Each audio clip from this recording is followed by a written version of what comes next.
le yakho ukuthi usindisiwe kodwa futhi une-boyfriend, une-girlfriend kodwa ubiza ngekholo. That's damn shame. Le yakho nje ukuthi uyajola mfethu kodwa uthi ungumzalwane usindisiwe. Mfana ngithi ngeke mfethu, ayikabi ngeke. Leyo it's ungodly. Akusho mina kodwa kushizo.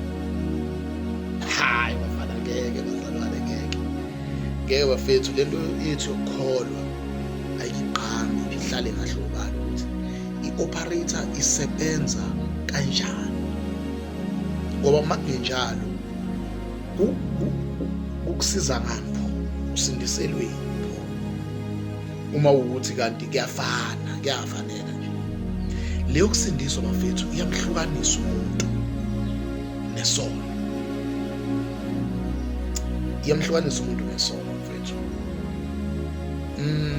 Akulula ukuhlukana nezinto usujwayele, kodwa for the fact yokuthi ususindisiwe